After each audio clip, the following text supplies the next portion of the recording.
দলবাগান ৰজাবাৰী হনুমান মন্দিৰত শ্ৰী শ্ৰী অখণ্ড হৰিনাম কীৰ্তন চৰাইদেউ জিলাৰ দলবাগান ৰজাবাৰী হনুমান মন্দিৰত 6 আৰু 7 এপ্ৰিলত দুদিনীয়া কাৰ্যসূচীৰে প্ৰভু ৰাম নৱমী উপলক্ষে অনুষ্ঠিত হৈছে শ্ৰী শ্ৰী অখণ্ড হৰিনাম কীৰ্তন। প্ৰথম দিনা অগণন ভক্তৰ ভিৰ পৰিলক্ষিত হয়। সনাতনী পৰম্পৰা অনুসৰি ভগৱান বিষ্ণুৰ সপ্তম অৱতাৰ ৰূপী প্ৰভু ৰামৰ জন্মদিনটোত ৰাম নৱমী পালন কৰা হয়। প্ৰত্যেকৰে আৰাধ্য মৰ্যাদা পুৰুষোত্তম ভগৱান শ্ৰীৰামচন্দ্ৰই প্ৰত্যেককে সত্য নিষ্ঠা আৰু সততাৰ পথেৰে আগবাঢ়ি যাবলৈ সাহস আৰু শক্তি প্ৰদানৰ কামনাৰে অগণন ভক্তই প্ৰভু ভগৱন্তৰ শ্ৰীচৰণত ভক্তি আৰু সেৱা জনায়। এই ৰাম নৱমী অনুষ্ঠানত সোণাৰী বিধানসভা সমষ্টিৰ বিধায়ক ধৰ্মেশ্বৰ কোঁৱৰ উপস্থিত থাকি প্ৰভুৰ শ্ৰীচৰণত ভক্তিপূৰ্ণ সেৱা জনাই ৰাইজৰ লগতে দেশৰ মংগল কামনা কৰে।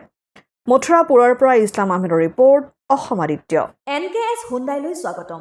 নৰ্থ ইষ্টৰ প্ৰথম GDSI 2.0 ফিচাৰ্ছ ডিলাৰ হৈছে NKS হুণ্ডাই। অত্যাধুনিক সা সুবিধাৰে তৈয়াৰী মষ্ট আপডেটেড হুণ্ডাই ডিলাৰ এতিয়া ডিব্ৰুগড়ত। আমাৰ NKS হুণ্ডাই ডিলাৰত open sales consulted room, customer ৰুমৰ লগতে পুৰণি গাড়ীৰ এক্সচেঞ্জ ফেচিলিটিও ৰখা হৈছে।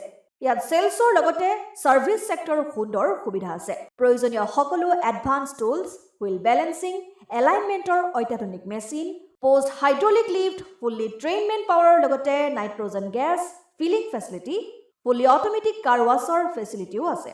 লগতে NKS হুণ্ডাই ডিলাৰে কাষ্টমাৰসকলৰ সুবিধাৰ্থে মোবাইল ছাৰ্ভিচ ভেনৰো ব্যৱস্থা ৰাখিছে, য'ত হাইড্ৰলিক লিফ্ট, ৱাছিং facility, wheel balancing, tyre pressure check কৰাৰ লগতে বহুখিনি সুবিধাই উপলব্ধ আছে। NKS হুণ্ডাইলৈ আহক আৰু সুবিধাসমূহ গ্ৰহণ কৰক।